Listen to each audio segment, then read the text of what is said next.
नमस्कार एंड जय हिंद दोस्तों। Welcome to the banking awareness. Guys, banking awareness के अंदर जिस टॉपिक को आज हम पढ़ रहे हैं वो है मल्टीलैटरल डेवलपमेंट बैंक।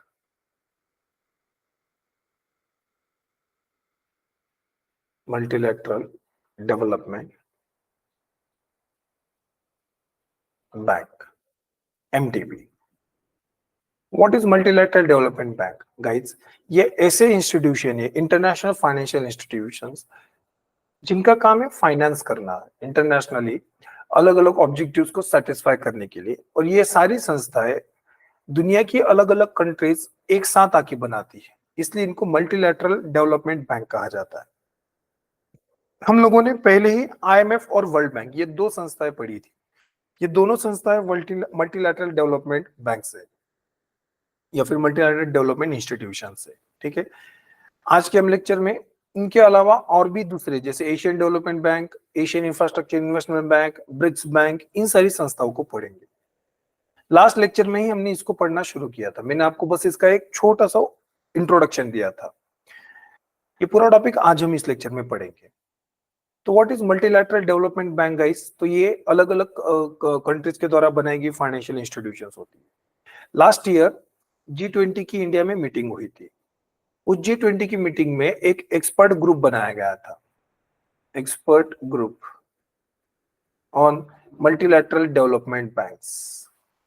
तो ये एक्सपर्ट ग्रुप, इसका काम क्या था कि मल्टीलैटरल डेवलपमेंट बैंक्स में कुछ सजेशंस करना, रिफॉर्म सजेस्ट करना अलग अलग।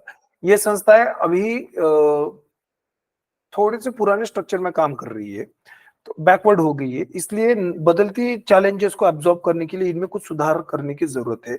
इसके लिए एक एक्सपर्ट ग्रुप बनाया गया था। लास्ट ईयर की बात है, तो करंट अफेयर की बात हो गई है। इस ग्रुप के जो चेयरमैन थे वो थे N.K. सिंह, ये इंडिया से थे। N.K. सिंह इंडिया के 15th फाइनेंस कमिश्नर थे। तो N.K. सिंह और एक थे लॉरेंस समर।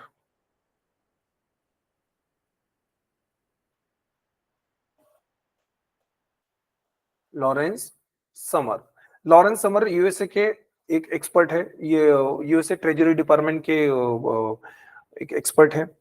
तो N.K. सिंह और लॉरेंस समर, इन दोनों की अध्यक्षता में एक एक्सपर्ट ग्रुप बनाया गया था G20 द्वारा, जिसका काम था कि मल्टीलैटरल डेवलपमेंट बैंक से ना इनके बारे में सजेशंस ऑफर करना। इन्होंने अपने सजेशंस भी ऑफर किए थे। इस चैप्टर के अंदर हम उन सजेशंस के बारे में नहीं पढ़ेंगे, वो बैंकिंग अवेयरनेस के पॉइंट ऑफ व्यू से अभी के लिए इतना इंपॉर्टेंट भी नहीं है, लेकिन ये न्यूज आपके लिए इंपॉर्टेंट बन जाएगी वहां पे करंट अफेयर के पॉइंट ऑफ व्यू से। और यहां से हमको हमारे टॉपिक का इंपॉर्टेंस भी समझ में आता है कि what is the current scenario in this multilateral development banks.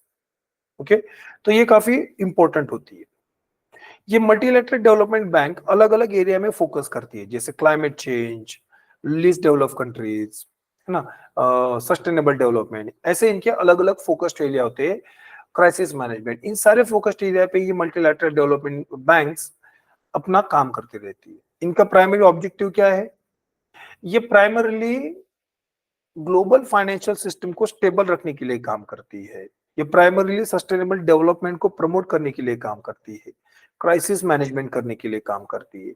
तो क्राइसिस मैनेजमेंट करना, सस्टेनेबल डेवलपमेंट का प्रमोट करना, ग्लोबल फाइनेंशियल सिस्टम को स्टेबलाइज करना, इन सारे ऑब्जेक्टिव के साथ ये संस्थाएं काम करती है।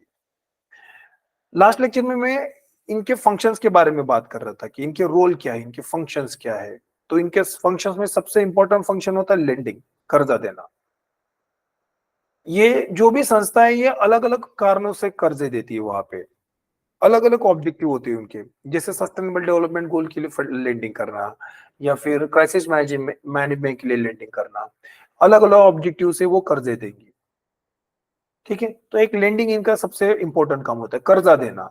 ठीक है, तो मेंबर कंट्रीज को ये क्या करती है, वहां पे कर्जा देती है। उसके अलावा क्राइसिस मैनेजमेंट करना। What is crisis management? जैसे कोविड आया 2008 में, ग्लोबल रिसेशन आया, ये क्या है, क्राइसिस सिचुएशन थी। इन क्राइसिस सिचुएशन में अलग अलग कंट्रीज की डिमांड होती थी मनी से रिलेटेड, उनको फुलफिल करना, ये क्राइसिस मैनेजमेंट है। तीसरा हमने देखा था कि सस्टेनेबल डेवलपमेंट गोल को प्रमोट करना, एसडीजी को, 17 सस्टेनेबल गोल, डेवलपमेंट गोल होते हैं जो यूएन द्वारा प्रोवाइडेड है। ये सस्टेनेबल डेवलपमेंट गोल दुनिया की सस्टेनेबिलिटी के लिए काफी इंपॉर्टेंट है ना। उसके अलावा क्या था, पॉलिसी एडवाइस करना,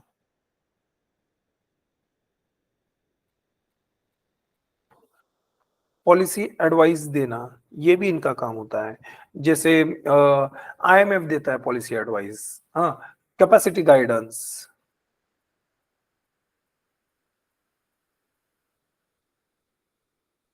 कैपेसिटी गाइडेंस देना, आईएमएफ देता है, वर्ल्ड बैंक देता है कि जैसे वर्ल्ड इकोनॉमिक आउटलुक निकलती है आईएमएफ द्वारा, वर्ल्ड इकोनॉमिक आउटलुक के अंदर वो कंट्रीज के बारे में एक सिनॉप्सिस प्रोवाइड करते हैं कि कंट्रीज की इकोनॉमिक ग्रोथ कैसी है वगैरह वगैरह सारी चीजें, और उसके बाद पॉलिसी रिकमेंडेशंस दिए जाते हैं वहां पे, करेक्ट। तो ये उनका काम होता है, पॉलिसी एडवाइस देना, ठीक है। ग्रांट्स देना अलग अलग प्रोजेक्ट्स के लिए, तो ये ग्रांट्स भी देती है ये संस्था, ये बस कर्जा नहीं देती, ये क्या देती है, ग्रांट्स भी देती है। What do mean bye grant? तो गाइस बेसिकली आप समझ सकते हो ग्रांट मतलब एक फाइनेंशियल एड है, ये बस एक मदद है, यहाँ पे कर्जा नहीं दिया जाता है। ग्रांट का दिया हुआ पैसा कंट्रीज को वापस नहीं करना है क्योंकि वो एक फाइनेंशियल हेल्प की गई है। तो जो लीस्ट डेवलप कंट्रीज होती है या फिर डेवलपिंग कंट्रीज, उनको अलग अलग हेडिंग्स के अंदर वहां पे ग्रांट्स दी जाती है। Okay, next is promotion of inclusive development and share prosperity.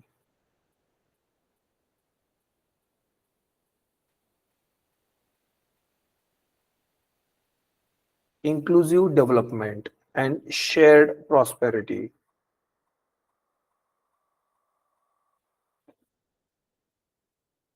तो what do mean by inclusive development guys? जब विकास डेवलपमेंट जो होगा ना वो सबका होगा, तब आप कहोगे inclusive development. No one is excluded, कोई भी डेवलपमेंट से अछूत नहीं रहेगा, सारे लोगों के, सारे कंट्रीज की क्या होगी, डेवलपमेंट होगी, आप उसको कहोगे इंक्लूसिव डेवलपमेंट, वहां पे कोई भी एक्सक्लूजन नहीं होगा, है ना। कैसे इंक्लूसिव डेवलपमेंट अचीव किया जा सकता है? तो गाइस उसके लिए सिंपल एक ही फंडा होता है, बाय प्रोवाइडिंग इक्वल अपॉर्चुनिटीज,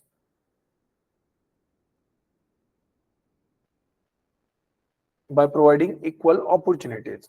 तो अपॉर्चुनिटीज को ग्रैब करने के लिए फंडिंग चाहिए होती है, दैट्स व्हाई हम कहते हैं कि ये जो मल्टीलैटरल डेवलपमेंट इंस्टीट्यूशंस है ना, वो सारी इंक्लूसिव डेवलपमेंट के लिए भी काम करें। By providing funding they increase the strength of a country, that's why and so that the country can grab the opportunities and be a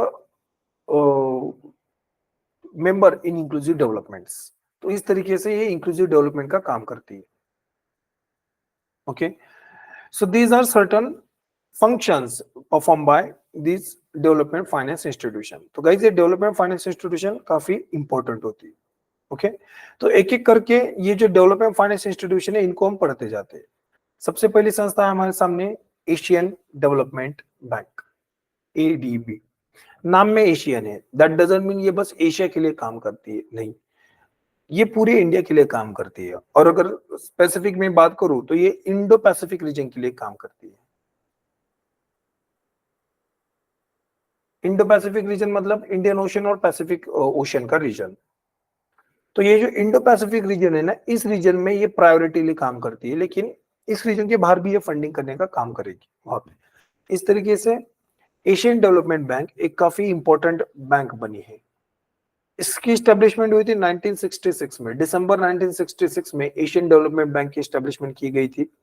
ये एक मल्टीलैटरल डेवलपमेंट बैंक है, मतलब अलग अलग कंट्रीज साथ में आई, उन्होंने कुछ पैसा जमा किया और ये संस्था को बनाया है। करेक्ट? कितने मेंबर्स है? तो इसमें आज टोटल 68 मेंबर्स है। 68 मेंबर्स के साथ 1966 में बनी हुई Asian Development bank Asia Pacific region में काम करती है। इसका हेडक्वार्टर आता है मनीला। मनीला, मनीला कहाँ पे आता है? Philippines. Where does Philippine lies? तो ओशियानिक, ओशियानिया जो रीजन है, मतलब अफ्रीका के नॉर्थन साइड में जो भी समुद्र वाला रीजन है, दैट इज ओशियानिया।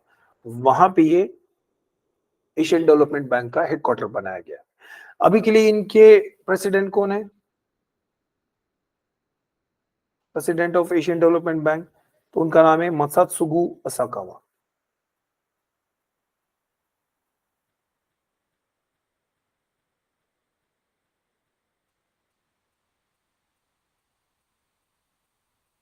मसात्सुगु असाकावा, ये उनके प्रेसिडेंट। ओके, तो एशियन डेवलपमेंट बैंक, तो this should be the introduction of Asian Development Bank. लेकिन एशियन डेवलपमेंट बैंक कैसे काम करते हैं, गवर्निंग स्ट्रक्चर कैसा है, ये सारी चीजें हम इस लेक्चर में पढ़ेंगे। Okay, Asian Development bank, it is a multilateral development bank established in December 1966। Primary mission क्या है, ऑब्जेक्टिव क्या है, to foster economic growth and cooperation.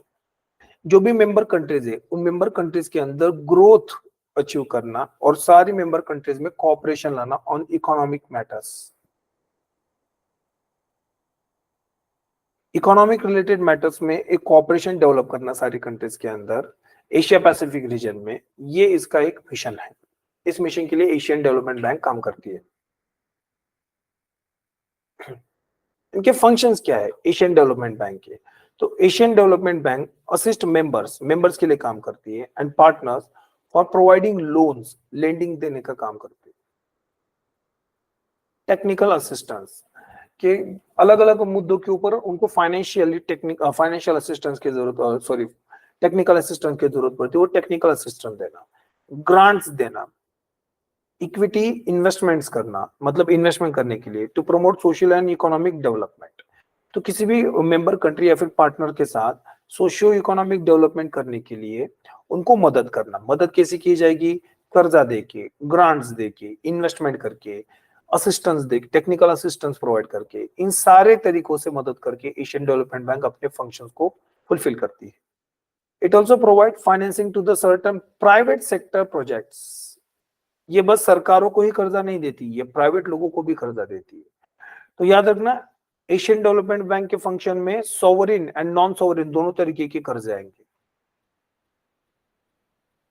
Sovereign and non sovereign,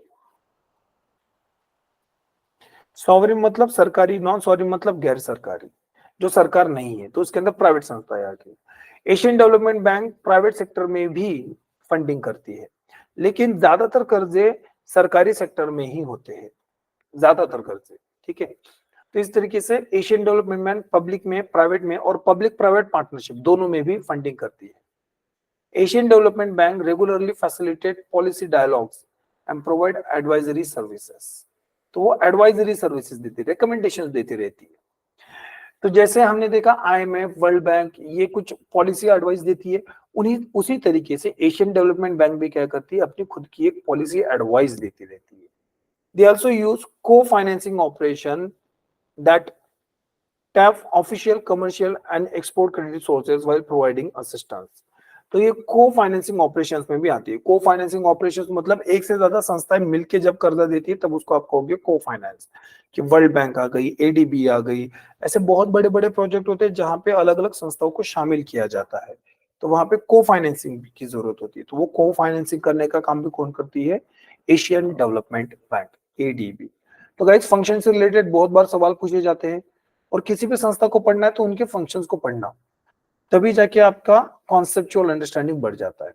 okay, तो Asian Development bank socio economic development के लिए कर्जे भी देती है, ग्रांट्स भी देती है, इन्वेस्टमेंट भी करती है, टेक्निकल असिस्टेंट भी देती है। उसके अलावा को फाइनेंसिंग भी कर सकती है। Correct. Asian Development bank policy advice भी करती है मेंबर कंट्रीज को, पार्टनर्स को। उसके अलावा Asian Development bank public private और पब्लिक प्राइवेट एंटरप्राइजेस तीनों को कर्जा देती है, मतलब सरकारों को भी कर्जा मिलेगा, खासगी प्राइवेट संस्थाओं को भी कर्जा मिलेगा, और पब्लिक प्राइवेट पार्टनरशिप में अलग अलग संस्थाओं को वहां पे कर्जा दिया जाएगा। These are different functions of Asian Development Banks. Asian Development Bank का हेडक्वार्टर कहाँ पे आता है, मनीला, फिलीपाइंस। मनीला फिलीपाइंस, अभी थोड़ी देर पहले मैंने कहा कि ये Pacific ocean, southern Pacific ocean में आता है। मनीला कैपिटल है फिलीपाइंस की। फिलीपाइंस अलग अलग मुद्दे में चर्चा में है। ठीक है, जैसे कि इंडिया ने अपनी ब्रह्मोस मिसाइल सबसे पहली बार फिलीपाइंस को ही बेची थी। मेंबर्स, तो एशियन डेवलपमेंट बैंक में कितने मेंबर्स है, अभी के लिए टोटल 68 मेंबर्स है। 31 जो मेंबर थे वो फाउंडिंग मेंबर है। 1966 में 31 मेंबर ने मिलके एशियन डेवलपमेंट बैंक को बनाया था। क्या इंडिया उन 31 मेंबर में था? तो हाँ, India was a founding member to the Asian Development Bank. India क्या है? फाउंडिंग मेंबर, फाउंडिंग मेंबर है, ठीक है। उसके बाद एशियन डेवलपमेंट बैंक की टोटल मेंबरशिप 68 तक बढ़ गई है। उसके अंदर 49 जो है वो एशिया से आ रहे हैं और 19 जो है वो आउटसाइड। एशिया पैसिफिक से कितने आ रहे हैं? 49 और 19 आउटसाइड से। तो यहाँ से और एक बात क्लियर होती है, भले ही इसको एशियन डेवलपमेंट बैंक कहा, भले ही ये एशिया पैसिफिक रीजन में काम करते हैं, लेकिन इसके मेंबर पूरे इंडिया से आ रहे हैं, सॉरी पूरे वर्ल्ड से आ रहे हैं, माय मिस्टेक। तो इसलिए इसके 68 मेंबर कंट्री थे। ओके, तो दैट्स व्हाई ये अलग अलग जोन में काम करते हैं, लेकिन मेजोरिटी मेंबर कहां से आ रहे हैं? एशिया पैसिफिक रीजन में आ रहे हैं। ओके, इस तरीके से मेंबर्स है इनके। कंट्रोल, इनका काम कैसे करता है? एशियन डेवलपमेंट बैंक का पूरा कामकाज कैसे चलता है? Asian Development bank is run by a board of governor. ये सबसे इंपॉर्टेंट संस्था है। Board of governor is the highest decision making body in Asian Development bank. ये सबसे बड़ी बॉडी है। जैसे कि वर्ल्ड बैंक और आईएमएफ के अंदर भी बोर्ड ऑफ गवर्नर ही थी, यहाँ पे भी क्या है? Board of governor. Board of governor में कौन होते हैं? तो बोर्ड ऑफ गवर्नर के जितने भी मेंबर कंट्रीज है, 68 मेंबर कंट्रीज के रिप्रेजेंटेटिव आके बैठे, रिप्रेजेंटेटिव्स ऑफ 68 कंट्री। तो representative of 68 countries board of governor बनाएंगे with representation of the member countries of the ADB. इसके अंदर कौन होते हैं? तो फाइनेंस मिनिस्टर या फिर गवर्नर, ये रिप्रेजेंटेशन देते हैं किसी भी कंट्री को। तो वो 68 में बोर्ड ऑफ गवर्नर यहाँ पे आके बैठेंगे। Asian Development bank was model closely on the world bank. तो वर्ल्ड बैंक के ही मॉडल पे काम करता है। जैसे वर्ल्ड बैंक के अंदर सब्सक्रिप्शन सिस्टम चलती है या फिर कोटा सिस्टम, कि कंट्री के साइज के आधार पे कंट्री क्या करेगी? वहां पे पैसे इन्वेस्ट करेगी, सब्सक्रिप्शन देगी। उसी तरीके से एशियन डेवलपमेंट बैंक में भी काम होता है। जो कंट्री ज्यादा पैसा देगी उसकी शेयर होल्डिंग ज्यादा होगी, और उसी शेयर होल्डिंग के आधार पे उनको क्या मिलेंगे? Voting rights. कोटा के आधार पे क्या मिलेंगे? Voting right. इसलिए हमने कहा कि they are model closely on the basis of World Bank. World Bank के अंदर ये प्रिंसिपल काम करता है ना, ये वोटिंग सिस्टम और कोटा सिस्टम है, इकोनॉमी के साइज के आधार पे होता है। तो उसी मॉडल पे एशियन डेवलपमेंट बैंक काम कर रही है and has a similar weightage voting system where votes are distributed in proportion to members capital subscription, यानी कोटा। कोटा के आधार पे कैपिटल सब्सक्रिप्शन, मेंबर्स कितना पैसा दे रही है उसको कहा जाएगा कोटा। उसी के आधार पे उनको क्या मिलेंगे? वोटिंग राइट्स मिलेंगे। ओके, 2022 तक अगर हम देखेंगे तो एशियन डेवलपमेंट बैंक में 5 लार्जेस्ट शेयर होल्डर कौन है? सबसे बड़े 5, Japan, US, people republic of China, India and Australia. तो India is the 4th largest contributor, shareholder into the Asian Development Bank. लेकिन सबसे बड़े कौन है? Japan and US. तो ये दो कंट्री सबसे लार्जेस्ट शेयर होल्डर है। दोनों का लगभग एक जैसा ही है, 15.6%। चाइना का 6.4%, इंडिया का है 6.3%, ऑस्ट्रेलिया का सब्सक्रिप्शन है 5.8%। ये शेयर है, ये वोटिंग शेयर, सॉरी कोटा है ये कंट्रीज का, ठीक है ना। टोटल कैपिटल में शेयर होल्डिंग है, उसी के आधार पे मिलेगा आपको वोटिंग राइट्स। तो इस तरीके से ये शेयर होल्डिंग है। आपको ये याद रखना है that India is the 4th largest contributor in Asian Development Bank. India जो है वो 4th लार्जेस्ट कंट्रीब्यूटर है।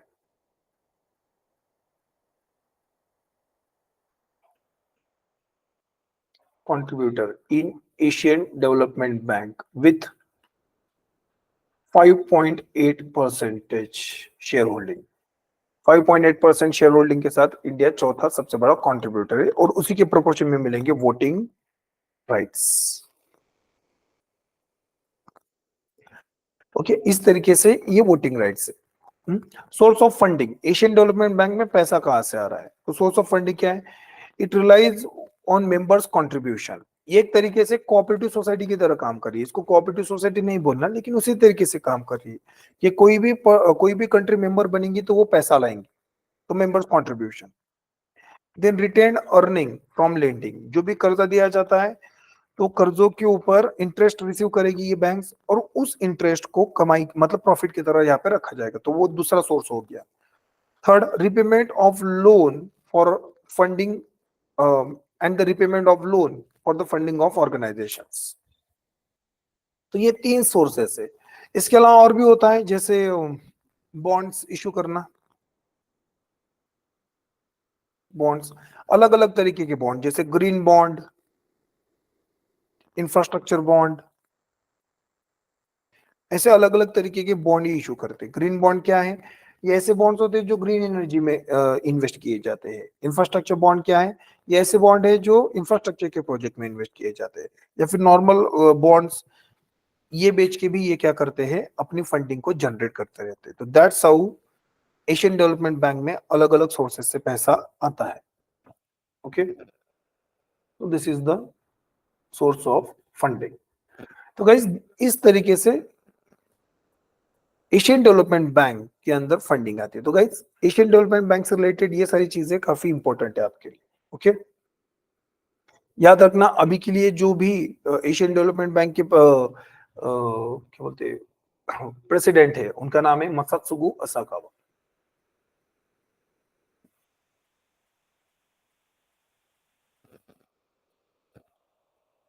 ये जापान से आते हैं। एक्चुअली एक ट्रेडिशन पड़ गया है कि जो भी प्रेसिडेंट होंगे एशियन डेवलपमेंट बैंक के, वो जापान से ही आएंगे। ओके, तो 2020 से मसात्सुको असाकावा जो चेयरमैन बने हैं, प्रेसिडेंट बने हैं एशियन डेवलपमेंट बैंक के। ये बात काफी इंपॉर्टेंट है, इसको याद रखना। तो Asian Development bank, it's a multilateral development bank, it's a treaty.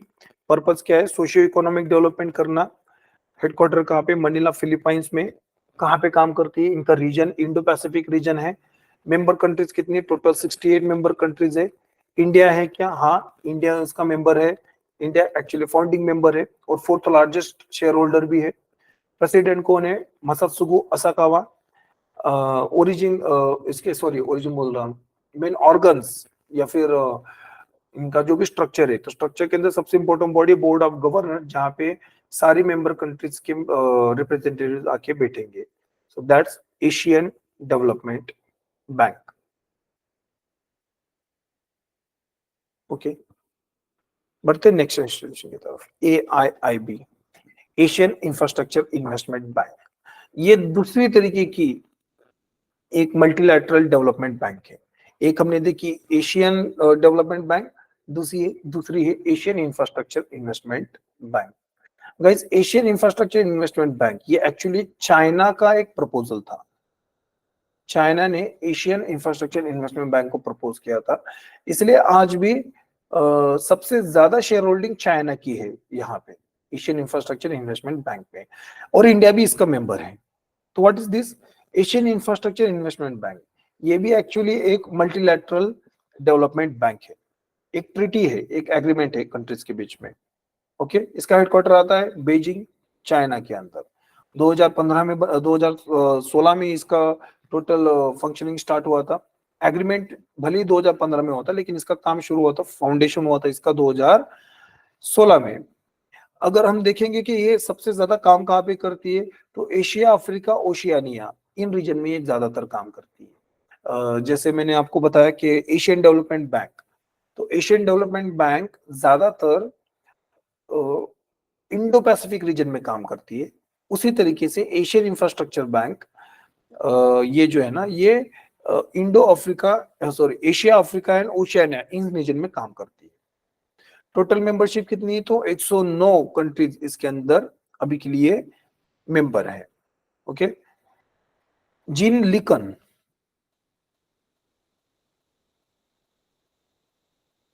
Gene लिकन, Jin लिकन अभी के लिए Asian infrastructure investment bank AIIB के प्रेसिडेंट है। ये चाइनीज सिटीजन है, जीन लिकन। ओके, ये इंपॉर्टेंट चीज है। तो Asian infrastructure investment bank. Asian Infrastructure Investment Bank is a multilateral development bank with a mission to improve social and economic outcomes in Asia and beyond.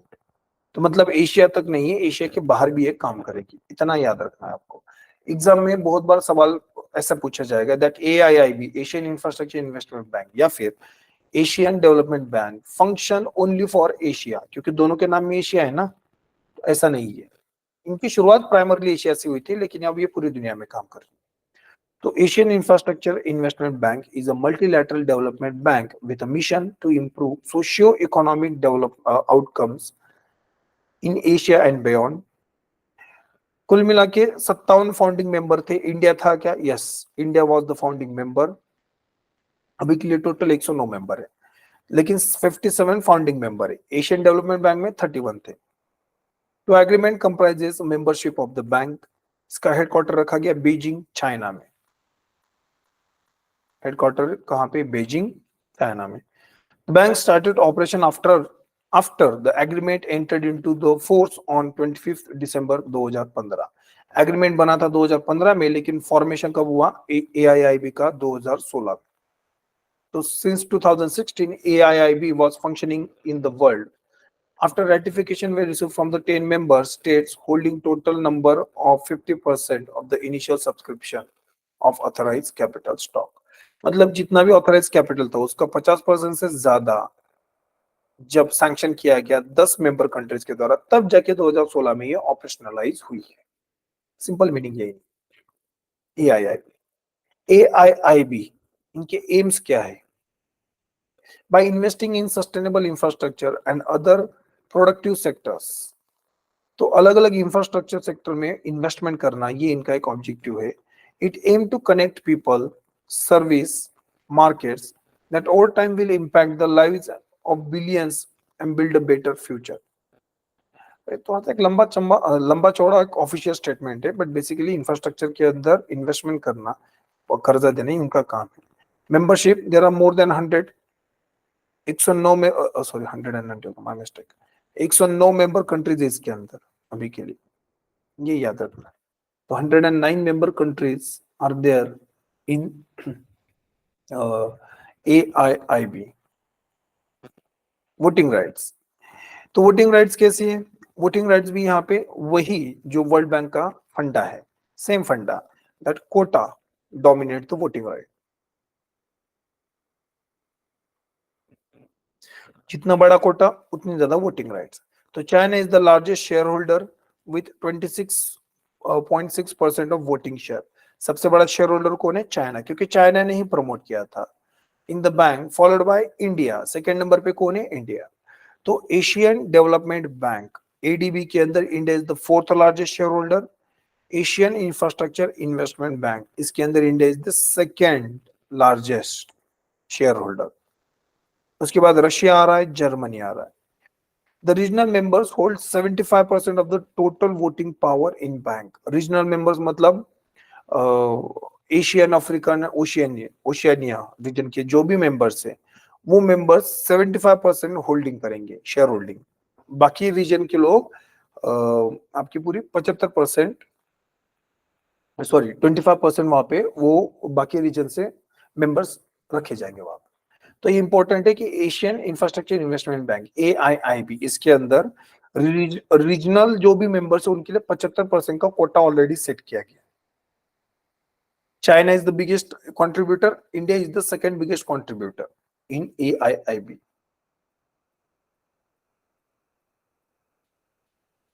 Organs, AIIB के different organs कौन से हैं? ठीक है, तो तीन सबसे बड़े ऑर्गन है AIIB के। पहला, board of governors. What is board of governor? Board of governor is the highest decision making body into the AIIB, जैसे कि एशियन डेवलपमेंट बैंक के अंदर भी है। Board of governor consist of one governor and one alternate governor. World bank की तरह ही एक governor होगा, एक alternate governor, appointed by each member country. एक मेंबर कंट्री दो लोगों को यहाँ पे अपॉइंट करेंगी, उसमें से एक होगा गवर्नर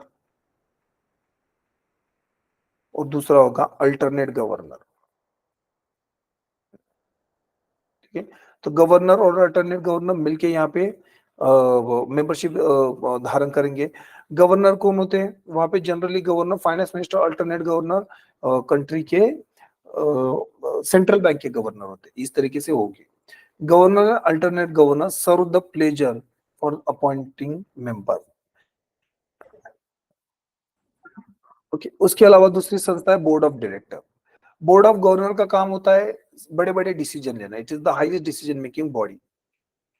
बोर्ड ऑफ डायरेक्टर ये क्या है? These are non president board of director is responsible for the direction of the banks general operation. ये डे टू डे काम करती है सारे के सारे, exercising all the power delegated by the board of governor. Board of governor इनको जो भी काम देंगे वो सारे काम करना, वो सारी ताकतों के साथ काम करना है। मतलब board of director functions under the board of governor, इतना याद रखना। Non resident board of director होते हैं, इसके मेंबर कैसे होते हैं? नॉन रेसिडेंट, मतलब वो परमानेंट नहीं होते। इस तरीके से बोर्ड ऑफ डायरेक्टर आ रहे हैं वहां पे। Next is international advisory panel. ये एक एडवाइजरी बॉडी है AIIB के अंदर।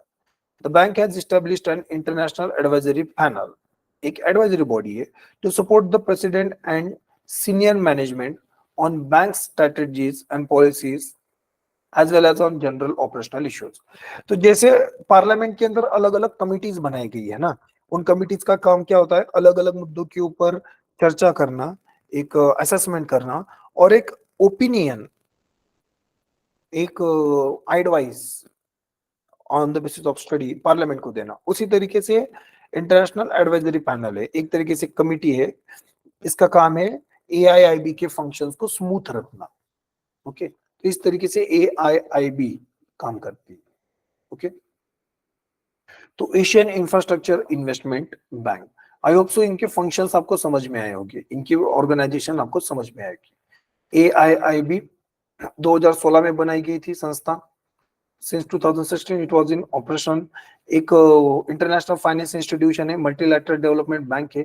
इट इज ऑल्सो ट्रीटी, मतलब एक एग्रीमेंट है, कोई भी कंट्री एग्रीमेंट के साथ ही यहाँ पे जुड़ेंगे। इनका प्राइमरी पर्पज है फंडिंग करना। ठीक है, तो जो वर्ल्ड बैंक है, एशियन डेवलपमेंट बैंक है, न्यू डेवलपमेंट बैंक है, उनके लिए एक अल्टरनेटिव ऑप्शन बन के रह गया। ठीक है, चाइना इनका प्रमोटर था, इसलिए सबसे ज्यादा share holding, more than 26% of the share holding goes with China. India is the second largest contributor. इसका हेडक्वार्टर आता है बीजिंग, चाइना में। ठीक है, कौन से रीजन में काम करती है? तो इनका रीजन है एशिया, अफ्रीका एंड ओशियानिया। इस रीजन में ये ज्यादातर काम करती है। टोटल मेंबरशिप 109 मेंबर्स है, 57 इनके फाउंडिंग मेंबर्स थे। ऑफिशियल लैंग्वेजेस, ये इंपॉर्टेंट है यहाँ पे। ऑफिशियल लैंग्वेजेस, कितने ऑफिशियल लैंग्वेजेस है यहाँ पे? एक, English. English is the official language. अभी के लिए प्रेसिडेंट कौन है? Jin Liqun. Jin Liqun. तो Jin Liqun is the president of AIIB right now. Okay, main organ कौन से? तो board of governor, board of director. तो this is Asian infrastructure investment Bank. I hope so guys आपको Asian infrastructure investment bank क्या है ये bank भी समझ में आई होगी। ओके, बढ़ते हैं नेक्स्ट इंस्टीट्यूशन की तरफ। तो गाइज नेक्स्ट इंस्टीट्यूशन है new development bank, NDB। What is new development bank? तो गाइज ये है BRICS bank. New development bank is the BRICS bank. BRICS क्या है पहले वो समझाता हूं।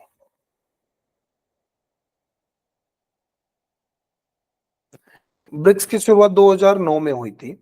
साउथ अफ्रीका 2009 में जब शुरू होती तब उसको ब्रिक कहा जाता, BRIC। तो व्हाट इज BRIC? ये 4 कंट्रीज का एक ग्रुप है, ब्राजील, रशिया, इंडिया, चाइना।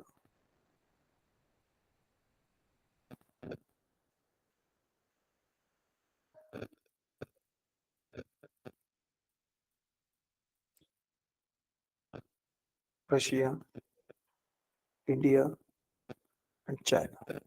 2009 में ये ब्रिक 4 कंट्रीज ने मिलकर एक ऑर्गेनाइजेशन बनाई। ये कोई संस्था भी नहीं है, एक बस एक समिट है, ये ग्रुपिंग है एक। ठीक है, इसका कोई एक हेडक्वार्टर नहीं वगैरह ऐसा कुछ नहीं है।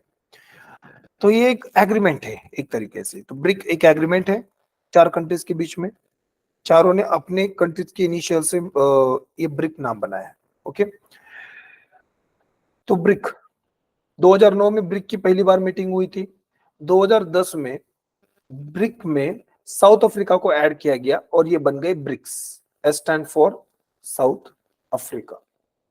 इस तरीके से ब्रिक्स, तो ब्रिक्स 5 कंट्रीज का एक समूह है, Brazil, Russia, India, China, south Africa. Guys interestingly इनको R5 ग्रुप भी कहा जाता है। R5, what is R5? तो गाइज ये जो 5 कंट्रीज है ना, 5 कंट्रीज का क्या करेंसीज आर से शुरू होती है, इसलिए इनको R5 भी कहा जाता है। जैसे ब्राजील, ब्राजील की करेंसी है,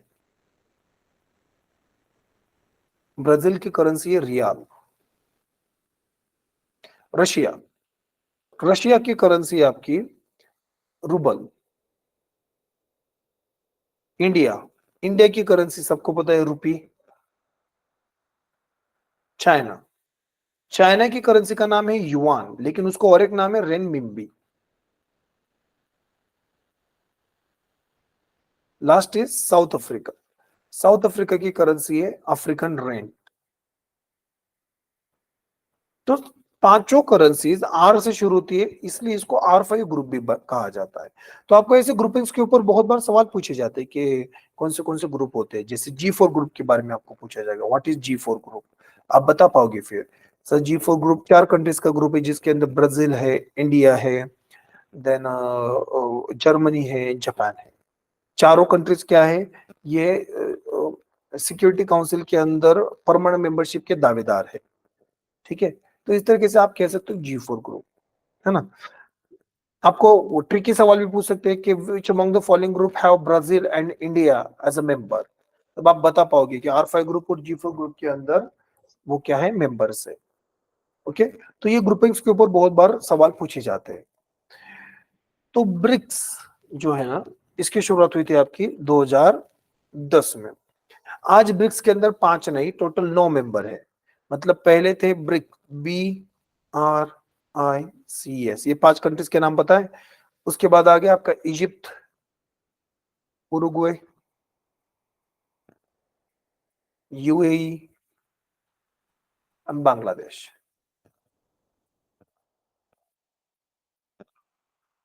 ये चारों कंट्री बढ़ गई है, तो अभी ब्रिक के अंदर 9 मेंबर कंट्रीज है। तो ये ब्रिक क्या है? तो गाइस ब्रिक एक मल्टी डायमेंशनल ग्रुप है। ठीक है, तो ये इकोनॉमिक मुद्दों के ऊपर भी चर्चाएं करेंगे इस ग्रुप के अंदर। ये एक समिट है, समिट के अंदर अलग अलग मुद्दों के ऊपर चर्चा होती है, अलग अलग सोशल इश्यूज को, इकोनॉमिक इश्यूज को, कल्चरल इश्यूज को, सिक्योरिटी इश्यूज को भी यहाँ पे कलेक्टिव एफर्ट से हराना है, कलेक्टिव एफर्ट से सॉल्व करना है। इस ऑब्जेक्टिव से ब्रिक्स की शुरुआत की गई थी 2010 में। अभी के लिए 9 मेंबर है, शुरुआती समय में 5 लोग थे। तो ब्रिक का आपको कोई स्पेसिफिक हेडक्वार्टर नहीं, जैसे यूनाइटेड नेशन का हेडक्वार्टर मिल रहा है उस तरीके से ब्रिक्स वगैरह का आपका कोई हेडक्वार्टर मिलेगा नहीं, लेकिन ब्रिक एक ग्रुप है। अब इसी ग्रुप ने एक बैंक भी बनाई है, उसका नाम है new development bank.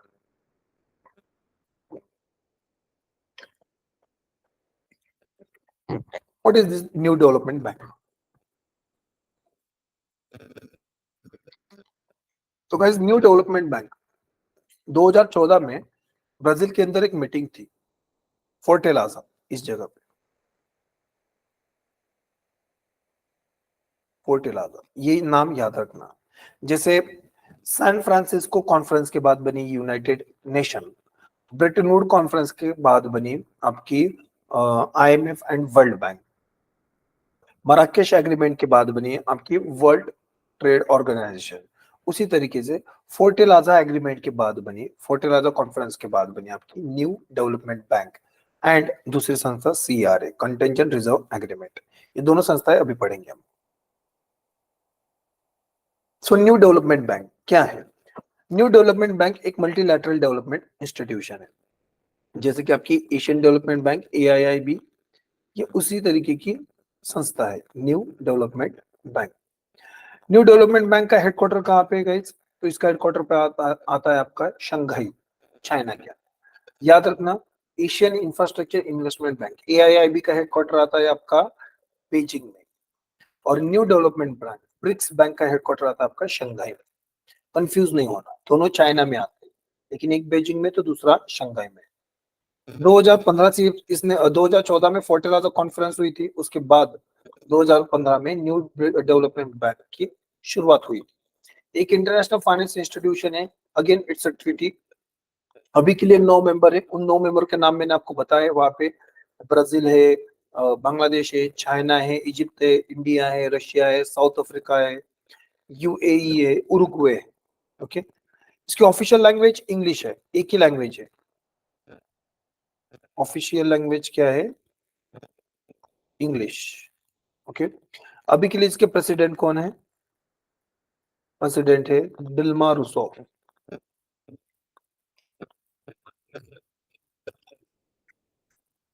Dilma Rousseff, ROUSEFF, Dilma Rousseff.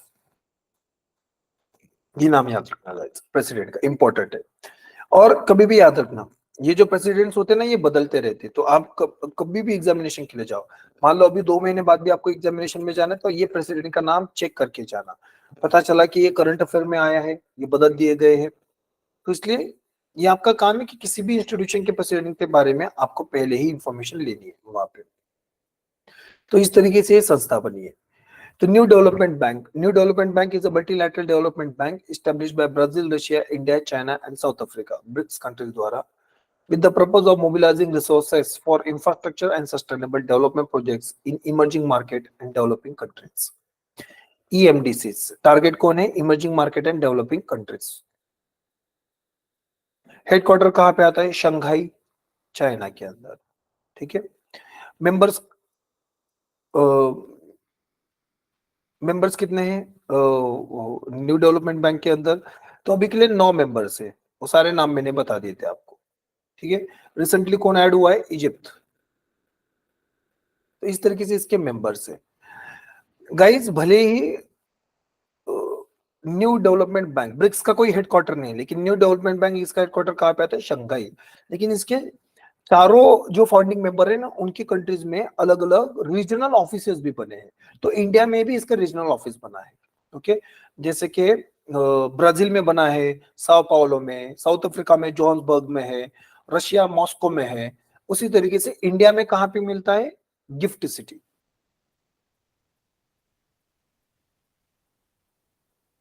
India gift city Gujarat में आती। आपको ये याद रखना है कि न्यू डेवलपमेंट बैंक का एक रीजनल ऑफिस इंडिया में भी है, रीजनल ऑफिस हेडक्वार्टर में, रीजनल ऑफिस इंडिया में है, और वो कहाँ पे है? गिफ्ट सिटी में है। ओके, मेंबर्स 9 मेंबर्स है वहां पे, और अभी रिसेंटली इजिप्ट को ऐड किया है 2021 में। उसके अलावा बांग्लादेश, उरुग्वे एंड यूएई, इनको भी ऐड किया गया था उनके पहले, और कुल मिला के 9 मेंबर्स है। मेंबरशिप किन के लिए खुली है? तो जितने भी यूएन मेंबर्स है सबके लिए ये पूरी मेंबरशिप खुली है वहां पे, यूनाइटेड नेशन के। ओके, इंटरेस्टिंग बात यह है कि जब यूनाइटेड नेशन बनी तब शुरुआती समय में 5 मेंबर थे, तो सारी शेयर होल्डिंग, वोटिंग राइट्स पांचों में बराबर थे वहां पे। लेकिन अब शेयर होल्डिंग बदल दी गई है वहां पे, शेयर होल्डिंग नए मेंबर्स ऐड करने के बाद शेयर होल्डिंग में बदलाव देखे गए। ये वो सारी चीजें हम देखते आगे। गवर्नेंस, गवर्नेंस के अंदर सबसे बड़ा ऑफिस है यहाँ पे board of governor. Board of governor ये हाईएस्ट डिसीजन मेकिंग बॉडी है। कंट्रीज के फाइनेंस मिनिस्टर और सेंट्रल बैंक गवर्नर यहाँ पे आके बैठेंगे और ये बड़े बड़े डिसीजन लेंगे। दूसरी बॉडी है board of directors. Board of directors कौन है? बोर्ड ऑफ गवर्नर से निकल के आएंगे। इनका काम है डे टू डे फंक्शंस करना, सारे इंपॉर्टेंट डिसीजंस फंक्शंस को इंप्लीमेंट करना। बोर्ड ऑफ गवर्नर के अंदर काम करेंगे board of director. Share holding, share holding की अगर हम बात करेंगे गाइस, तो शुरुआती समय में इक्वल शेयर होल्डिंग होती थी जब 5 ही कंट्री थे, लेकिन अब 5 नहीं ना, 9 कंट्रीज है। तो अब शेयर होल्डिंग कुछ इस तरीके से है ना कि जो 5 फाउंडिंग मेंबर्स है ब्रिक्स, BRICS, ये पांचों लार्जेस्ट शेयर होल्डर है और इक्वल शेयर होल्डर, तकरीबन 18% से ज्यादा हर एक का शेयर है यहाँ पे। इसके अलावा आएंगे फिर आपके जो नए वाले मेंबर्स है, बांग्लादेश, यूएई, उरुग्वे, इजिप्ट, इनकी शेयर होल्डिंग आएगी। भले ही इसके अंदर कितने भी यूनाइटेड नेशन के सारे मेंबर अलाउड है ना मेंबर बनने के लिए, मान लो पूरा यूनाइटेड नेशन मेंबर बन गया, तब के पूरे शेयर होल्डिंग में बदलाव होगा? नहीं। अभी तक जो चार्टर है एनडीबी का, न्यू डेवलपमेंट बैंक का, वो चार्टर ये कहता है ये जो ब्रिक्स कंट्रीज है ये 55% के मालिक रहेंगे फ्यूचर में भी। बचे हुए 45% में बाकी सारी कंट्रीज को ऐड किया जाएगा। तो लार्जेस्ट शेयर होल्डर तो ये 5 फाउंडिंग कंट्रीज ही रहेंगी, इनके अलावा दूसरा कोई नहीं रहेगा वहां पे। What are the objectives? तो पहला ऑब्जेक्टिव है डेवलपमेंट, फाइनेंसिंग, अलग अलग डेवलपमेंट के प्रोजेक्ट को फाइनेंस करना, ठीक है। Then complementary to the existing institution, जैसे वर्ल्ड बैंक, एडीबी, ठीक है ना, इनके लिए एक अल्टरनेटिव ऑप्शन बन के रहना। Third, promotion of sustainable development, sustainable development को प्रमोट करने के लिए फंडिंग करना। These are the different objectives and mandates of new development bank. जो नेक्स्ट इंपॉर्टेंट इंस्टीट्यूशन है गाइस यहाँ पे, वो है contingent reserve agreement. Contingent reserve agreement ये ब्रिक्स का ही एक हिस्सा है। ब्रिक्स में एक जो फाइनेंसिंग इंस्टीट्यूशन है उसको हमने कहा न्यू डेवलपमेंट बैंक, ठीक है। ब्रिक्स का जो दूसरा हिस्सा है ना,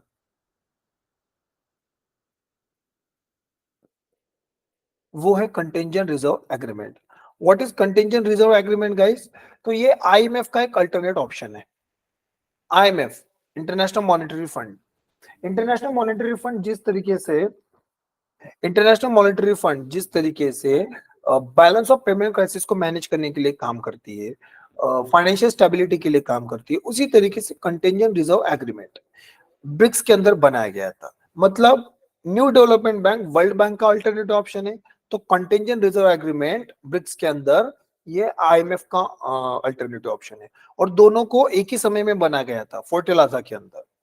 तो they are part of Fortaleza declaration. तो फोर्टेलाजा डिक्लेरेशन से दो संस्थाएं बनी, contingent reserve agreement and new development bank. ये दो संस्थाएं फोर्टेलाजा डिक्लेरेशन के अंदर बनाई गई थी। ओके, तो कंटिंजेंट रिजर्व एग्रीमेंट, तो कंटिंजेंट रिजर्व एग्रीमेंट करेंगी क्या? जो भी मेंबर कंट्रीज है, इन मेंबर कंट्रीज के अंदर अगर फाइनेंशियल क्राइसिस जनरेट होता है तो उस फाइनेंशियल क्राइसिस से निपटने के लिए फंडिंग की जाएगी, शॉर्ट टर्म की लेंडिंग की जाएगी वहां पे, है ना। तो वो इसका काम है। जैसे आईएमएफ मदद करेगा ना, एग्जैक्टली उसी तरीके से कंटिंजेंट रिजर्व एग्रीमेंट मदद करेगा। सीआरए के अंदर डेवलपमेंट के लिए फंडिंग नहीं होगी। मान लो पुणे के अंदर मेट्रो बनानी है, तो कंटिंजेंट रिजर्व एग्रीमेंट से पैसा मिलेगा तो नहीं मिलेगा। अंडरस्टूड? ये याद रखना है आपको। कंटिंजेंट रिजर्व एग्रीमेंट के अंदर 5 कंट्रीज ने फंडिंग की है, वही हमारे ब्रिक्स कंट्रीज। लेकिन पांचों में मतलब टोटल मिला के $100 बिलियन का फंड होगा ये। $100 बिलियन फंड में 5 कंट्रीज कंट्रीब्यूटर है। चाइना सबसे बड़ा कंट्रीब्यूटर है, ये याद रखना, इसके ऊपर सवाल पूछे गए हैं। 41 बिलियन चाइना ने जमा किए, ठीक है। उसके बाद इंडिया, ब्राजील एंड रशिया, इन तीनों ने $18 बिलियन ईच, मतलब इंडिया ने $18 बिलियन, ब्राजील ने $18 बिलियन, रशिया ने $18 बिलियन, कुछ इस तरीके से इन्वेस्ट किया है। उसके बाद आता है आपका साउथ अफ्रीका। साउथ अफ्रीका ने $5 बिलियन। अगर आप टोटल करोगे ना तो आपको निकलेगा $100 बिलियन। लेकिन सबसे बड़ा शेयर होल्ड, सबसे बड़ा कंट्रीब्यूटर कौन है सीआरए के अंदर? चाइना। ये याद रखना है। इस तरीके से चाइना ने वहां पे इन्वेस्टमेंट करवाई है। Okay, so this is your contingency reserve agreement. तो गाइस, ब्रिक्स ने दो संस्थाएं बनाई है। एक न्यू डेवलपमेंट बैंक, जो कि वर्ल्ड बैंक का एक अल्टरनेटिव ऑप्शन है। जो काम वर्ल्ड बैंक कर रहा है वही काम ब्रिक्स कर रहा है। दूसरी संस्था सीआरए, कंटिंजेंट रिजर्व एग्रीमेंट, ये आईएमएफ का अल्टरनेटिव ऑप्शन है। आईएमएफ जो काम कर रहा है वही कंटिंजेंट रिजर्व एग्रीमेंट कर रहा है। सो दैट्स हाउ दुनिया के अंदर ये संस्थाएं भी मल्टीलैटरल डेवलपमेंट इंस्टीट्यूशन की तरह काम कर रही है। Okay, so that's it for today guys, thank you.